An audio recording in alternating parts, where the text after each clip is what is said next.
Thanks for listening to the Mile High Church podcast. It's spring, which means our Good Friday service and Easter Sunday services are coming up.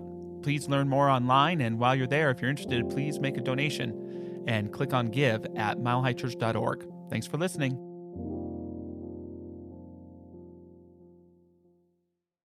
Our topic today is the call of the heart, and I'm pleased to be a part of the Spring Renewal program, a 3-part message series that will lead to next Sunday's Easter experience.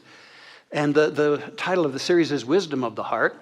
And a couple of weeks ago, Dr. Michelle helped us understand the research as well as the mystical foundations for the heart, and understanding that the brain is not actually the most powerful and intelligent part of our being, our physical being. It is the heart. It is the heart. It's a spiritual, physical vortex that opens us up to great power, and her invitation was for us to absolutely tap into the genius of the heart. Then last Sunday, Reverend Josh, he shared with us that we are the love that we seek. It's not a commodity out there. We are the love that we seek. And what we get to do is overcome our objections, the ego's objections to love, its fear of love, and that we might then fulfill the possibilities of love within us.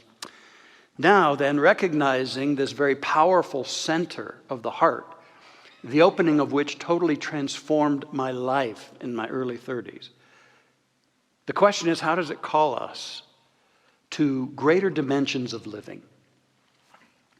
Now, I am a banjo player, some of you may know, and what I've noticed of late is there's a good deal of banjo bashing that goes on in various places that we tolerate with love and compassion. And another example, which also solves a long-held riddle, is in this cartoon from the Far Side that I share with you. So, you admit that this is indeed your banjo the police found at the scene, but you expect this jury to believe that you were never in the kitchen with Dinah? So there it is, mystery solved.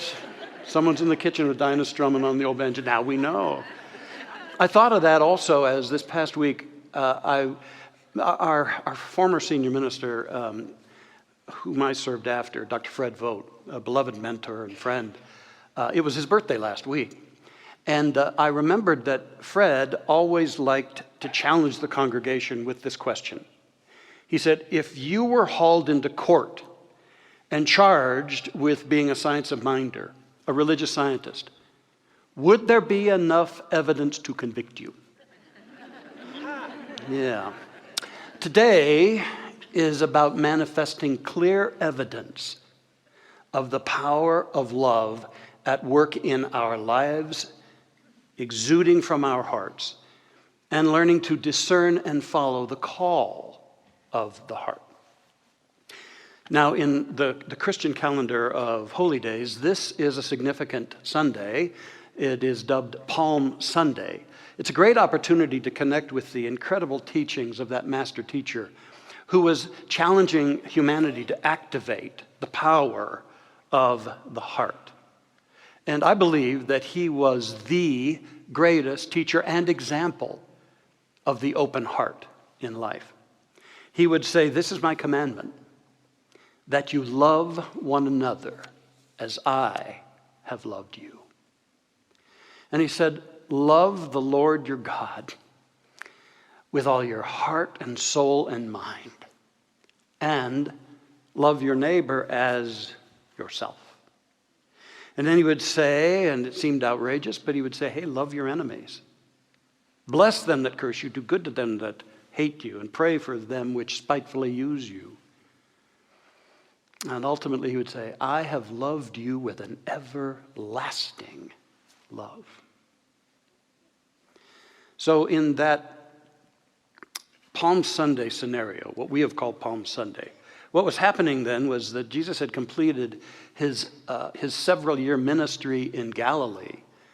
And then he made his first visit to Jerusalem, where for several months it is said that he taught and he healed there. Then he left and he journeyed to a small town called Ephraim for 3 months of spiritual preparation. You see, he was very, very clear of the challenges that were lying before him. He was very clear about what was going on. You see, his fame had reached an epic all-time level. He was indeed the superstar that the musical talks about. Because recently he had just raised Lazarus from the dead, and he had become an ever-increasing threat, an enormous threat to the power structures of his day. Nonetheless, 6 days prior to the Feast of the Passover, he made what's called the great decision to go back into Jerusalem anyway, knowing that it would surely mean his demise. But he went back anyway, and as he rode in on a borrowed donkey, receiving what in that day was a hero's welcome as the people brought out palm fronds and laid them on the road in front of them as they entered. And they were all yelling, "Hosanna!" And yet those very same people would in just a few short days be yelling, "Crucify him, crucify him." To me, this represents the clearest, most powerful demonstration of honoring and following the call, the mandate of the heart. Absolutely the most beautiful and powerful expression. He was absolutely showing us the power of courageously doing the bidding of Spirit, the bidding of love, the bidding of the divine. It was living in integrity with the truth that he was about. The heart calls each of us, maybe not to lay down our lives like that, but the heart calls to each of us. You see, the heart is our bridge into the higher self, or what could be called the Christ self, made in the image and after the nature and the likeness of God. And this higher self, this Christ self, is immersed in the infinite love and intelligence of our creative source. So our higher self is also permeable to the great ideas and the energies and the capacities of God itself. This is where, when we go to an open heart, it's where we step into an immediate experience of the divine. And we begin to realize the expanded capacities of our own being that we're intended to manifest. We're intended to grow into these capacities. And when we go to the heart center, get out of our heads and into our hearts, we come to know this. However, the practicality and the expediency of the ego or the worldly mind is so very often allowed to obscure and overrule the call of the heart, the guidance of the Spirit, or even the reliance upon heart in our life. Yet nonetheless, the heart continues to call to each one of us. It calls to us.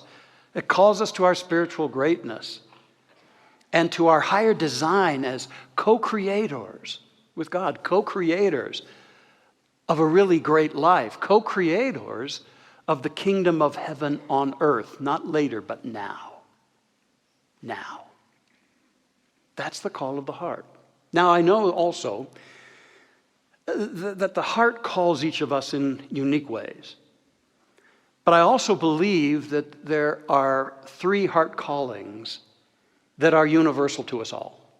That in one way or another, at one time or another, we sense and feel within us. And the first of these, the call of the heart, transcend your life-limiting fears. Our hearts know we're not fear-based beings. Our hearts know that we're commissioned to be emissaries of God, which is to be an emissary of love. That's what our heart knows. So the heart calls us to end our servitude to our fears. And heaven knows we pile up fear after fear after fear. Even infants, they say, have 2 fears, the fear of being dropped or the fear of loud noises. But then, of course, as the months and years creep on, we pile fear after fear after fear after fear on top of that until we're loaded down and fully ready to access any menu of fear necessary to stop us from being vulnerable, to being available, to slow the wheels of change that we think we can. It's this litany of fears that cause us to hide out in the illusion of a false security in our lives. And we begin to, what the Bible calls, grieve the Spirit. Because we let fear be the determiner and the decider. And it puts the brakes on. And it enshrouds us in this life. And yet, there's an antidote. As it's also written in the Bible, perfect love casts out fear. Casts out fear. The call of the heart is to stop being a puppet of fear and become a master of fear. Now, fear is going to be with us in our life. To be a master of fear does not mean that you drive it out of your life, especially if you're living a dynamic life. You're going to have fear. You're going to have fear. But the master makes sure that fear is in the back seat, not the driver's seat. The master of fear knows that, as I wrote in my book in a chapter called This Fear is Friend, the master knows that fear is actually a friend reminding us we're not where our power is. And it's time to get back to our hearts. That's where we have the power to overwhelm the fear. That's where we can connect with our passion for our purposes, for what matters to us. That's where we gain the gift of courage to go ahead and do it afraid. Masterful living is we go to our heart when we're afraid. And we're no longer a puppet of that fear. We're still experiencing it. But we're overwhelming it with that passion, with that courage, and we go ahead doing what we need to do, being what we need to be. Now back to that Jerusalem experience for Jesus. So after presiding over what was later to be called the Last Supper, Jesus went with his followers to the Garden of Gethsemane. And there they slept and he prayed. And he was afraid. There's little doubt of that. He was troubled, sorely troubled. And he said, Father, let this cup pass from me. And we can relate when there's something big before us or we seem to be threatened. But the heart is calling, and we want to say, as Jesus did, hey, Big Daddy, if there's another way than this, I'm on board. And yet, as he very honestly and vulnerably proclaimed this, it's also reported he said, nevertheless, not my will, but thy will be done. What a beautiful demonstration of calling out the fear and acknowledging it, but not letting it run the show. And honoring the call of the heart in his life. Where is it time for you to let your greater resources of heart take you out of prisons of fear? I'll tell you about a man named Robert Smalls. He was born in 1839 in Beaufort, South Carolina. He was a part of our tragic history of enslavement of African Americans, and he was among them. In his youth, he was shipped to Charleston and given many jobs, but in the process, being near Charleston Harbor, he learned the ways of sailing, calculating the water's depths and navigating that harbor. He became expert at it, and in fact, he was the unofficial skipper of the Planter, which was a Confederate steamship. Now, he had a burning desire in his heart of hearts to escape from enslavement in his life. And he was self-taught to read and write and had these sailing skills. And he wanted a free life, but he was so afraid because he knew what happened to those who tried to escape that situation. Nevertheless, on May 13th, 1862, Smalls sneaked his wife and 3 children onto the Planter steamship while the white officers were asleep. And he took command of a crew with 12 slaves. And then Smalls raised the Confederate flag and steamed through the harbor right past the other Confederate ships, who really didn't give it another thought, and sailed out into the Atlantic Ocean. And then when he was far enough out from the range of fire from the Confederate ships, he took that flag down and he flew the flag of truce. And then he brought the steamer right into the head of the Union fleet and surrendered the ship. And then he said to his quote, captors, he explained that the ship was a gift on behalf of all black Americans who were fighting to escape the physical and mental depravity of slavery.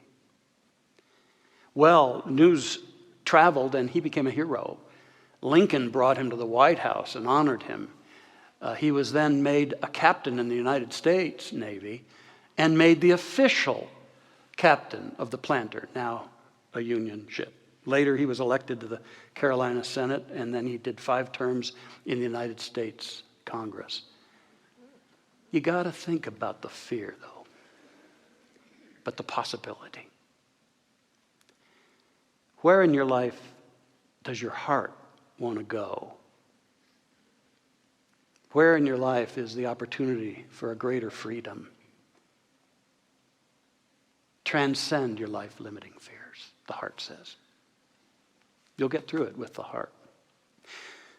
Another calling of the heart is to unearth your unequaled gifts. Every one of us is a once-in-a-universe person, unique expressions of the Spirit, endowed with gifts and talents, many of which are not being accessed, are being held back for one reason or another. Longings of the heart to express what's special in you and in me. Now, these gifts and talents, they're the substance of what become the really beautiful dreams that can animate our lives. The dreams that are not a bunch of the shoulds that other people and what we've been taught over the years, but the dreams that are authentic to our heart. But so often we're in alienation to what wants to be expressed as us. And the call of the heart is unearth these unparalleled, unequaled gifts. I remember years ago, a very moving time of counseling with a man who had just about everything going for him, ostensibly. I mean, he was very wealthy in his business, had a beautiful family, beautiful home, and everything. But he was depressed. And he was finding himself sabotaging a lot of stuff. And he said, I don't want to blow this all up, but I don't know what. I'm not happy. And we talked a long time, a number of sessions, and then he took our inner child journey, and all of that kind of catalyzed a realization he had one time in my office.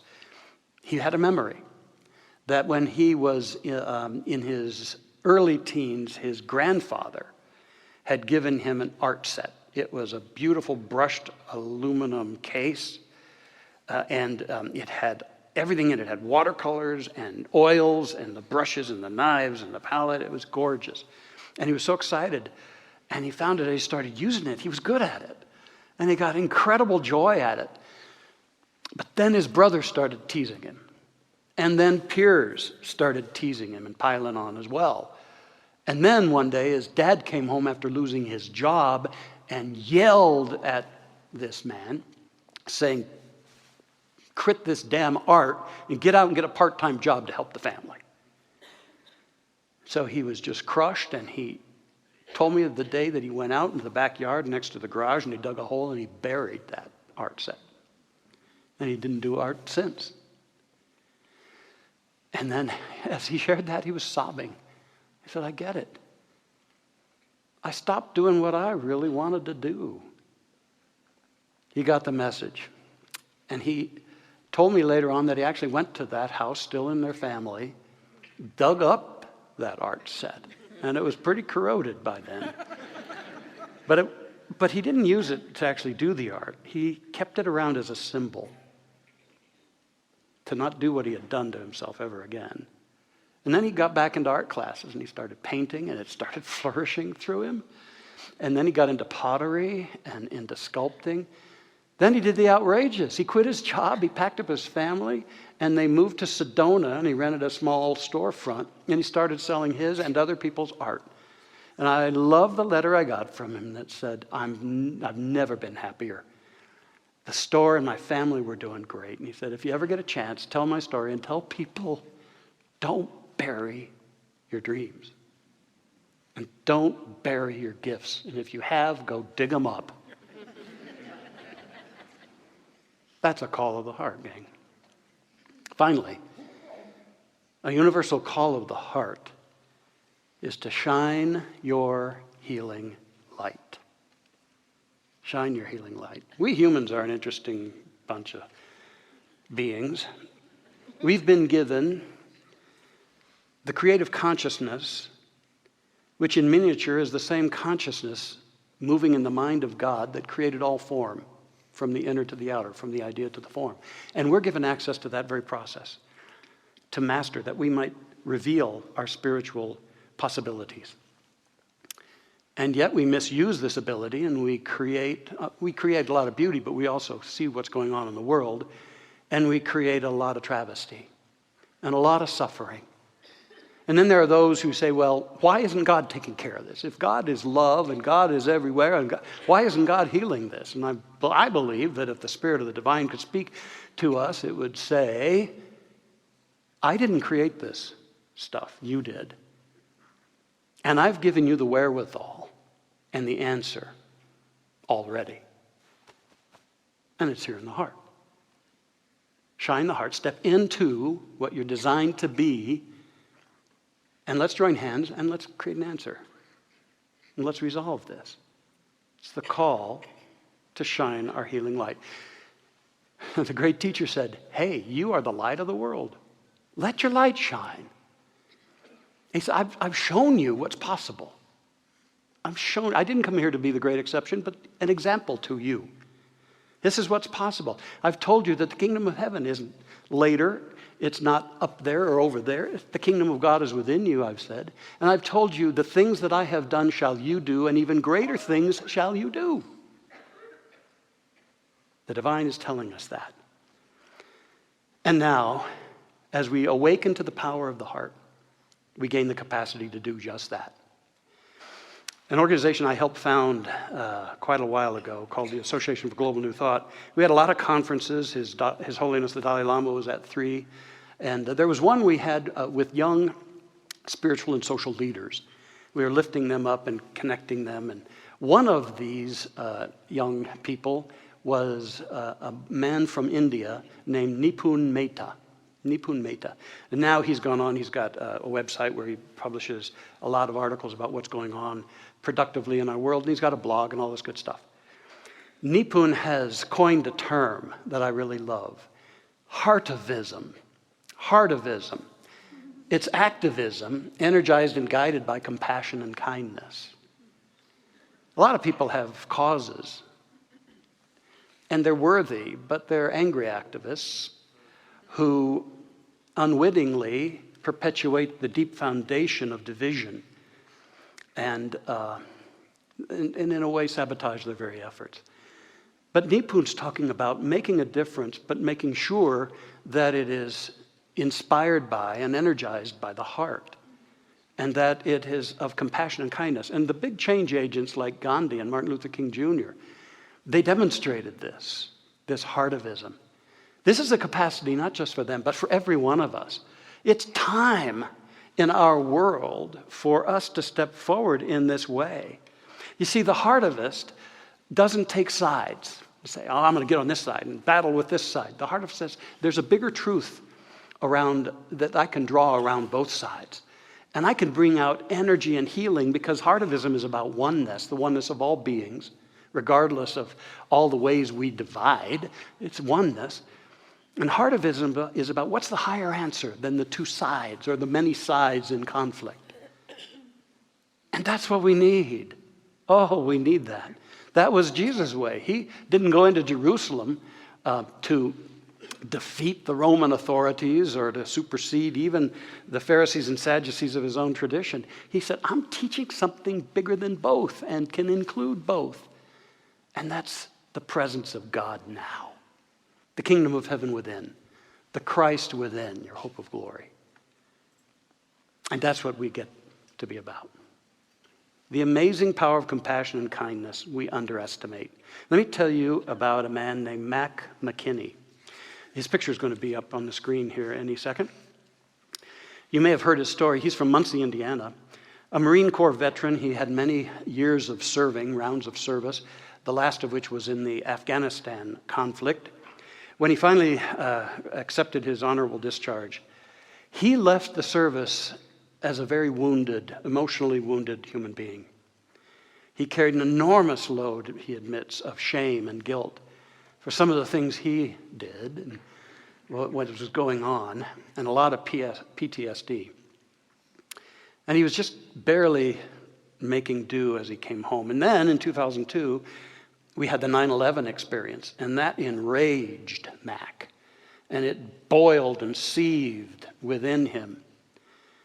In 2009, he concocted a plan that he wanted to kill as many Muslims as he could at the Islamic Center in Muncie, Indiana.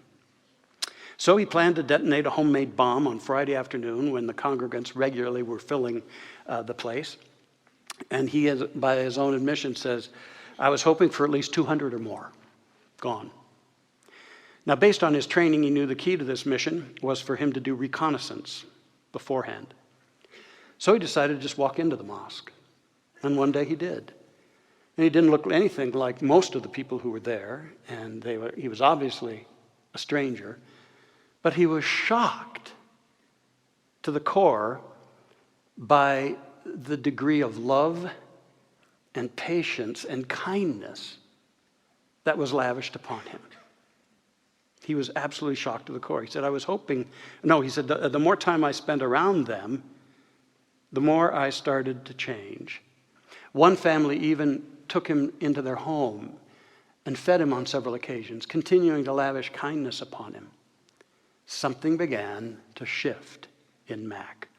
And over about 8 weeks, he changed his mind, and all the hatreds and the plans to hurt dissolved out of his heart.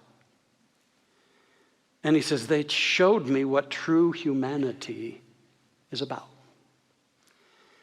He couldn't get enough of it. He kept going there. It was healing. And then he started studying the true essence of Islam, which, like the many great faith paths, ultimately teaches love. And he decided he had to become a Muslim, which he did. And he continued his deepening and his healing, making amends where he could.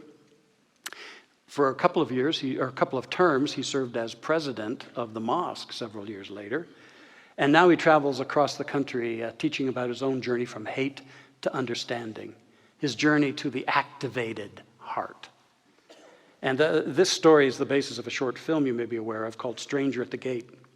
It was recently nominated for the Best Documentary Short Film at the recent Academy Awards, and Malala Yousafzai was a part of the production. She was an executive producer. And may we take this in and just own the power of an activated heart, the power of transcending the differences and the appearances, the power of unconditional kindness to be healing in our lives. And you may say, well, that's just an isolated incident. It's only isolated because it's only used in isolated incidents. It needs to be a universal thing. And guess what? We're it. We're called. Your heart calls, or you wouldn't be here. And it's the key to living a great life. Kindness. Shining our light. One of Erica's friends, a Sufi Muslim lady, Salima Sanford, writes, "Become kinder with every hour, for every hour takes you closer to your departure."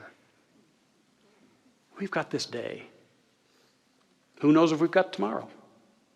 But we've got this day to go to our power, to hear the call of the heart, to transcend life-limiting fears, the call of the heart to say, unearth those unequaled gifts, and moreover, the call of the heart, shine your healing light. Shine your healing light. I tell you, we honor that call of the heart, gang, and we will absolutely be stepping into a new dimension of meaningful, happy, powerful living. We'll be stepping into our higher design, our spiritual commission, to be healers, to be channels, to be those who create the kingdom of heaven on earth. It's a life well lived. Let's claim it. Join me in a prayer together. Let a deep breath move through your entire being and further relax you as we gather in this vortex of love, Mile High Church. And may we now quiet the mind and move our awareness to the heart center. Perhaps if I've spoken, you've already sensed it quickening. Let it happen now, if not. Sense that your heart, by just your gentle awareness placed upon it, is warming. Lifting you beyond the world of circumstances and effects, lifting you, transporting you beyond problems and circumstances, moving you with its light energy into the kingdom of at-one-ment, into the vast, infinite love of the divine, ever holding the world and all of us in its embrace. Proclaiming to each and every one of us, thou art my beloved child, in whom I am well pleased. Let this heart energy permeate you, reconnecting you with your birthright and your greatness. Just know this heart, this love is my highest guide. This heart knows what my mind hasn't even discovered yet. This heart of mine accesses the ideas, the possibilities, the power, the light, the love of God. My precious heart. I stand strong in this heart and I rise above anything that's going on. And I dedicate myself to living from this place, not just visiting occasionally, but living from this essence that I'm experiencing right now. This heart energy pours through me, absolving me of my past, easing the fears of the future and bringing me into the glory of love now. And to it I surrender and allow new inspiration. Feel that. Allow the healing activity throughout my body. Feel that. And knowing you can't contain this, I give thanks that this vibrates now from me. And that this whole place is vibrating in this field, a very powerful field, a healing energy. And we give thanks for the healing of mind, body, and experiences, emotions, right here, right now, as we lavish ourselves in the peace, the presence, and the love of God. And now knowing that our heartivism calls us to live this in the world, we prepare by envisioning the love that transcends the differences and the conflicts, and that can reveal a higher possibility in the midst of them. And we allow this vibration to go beyond this place and move into our community, into our city, and most importantly, into our nation. That a rising wave of our readiness for something higher than the continued lesser conflicts to birth itself. And we stand for that. We participate in the revealing of that. And in this vibrancy, may we accept peace and well-being for all peoples everywhere, for all sentient beings, and for all life forms upon this planet. For love is the great healer and revealer, centered in every one of us. Thank you, Spirit, for this healing truth. We not only accept it, but we live it and express it. And we know we're doubly and manifoldly blessed. We let it be so. And so it now is. Amen. Thanks for listening to the Mile High Church podcast. This podcast is made possible by the generous contributions from listeners like you. To make a donation, please visit milehighchurch.org.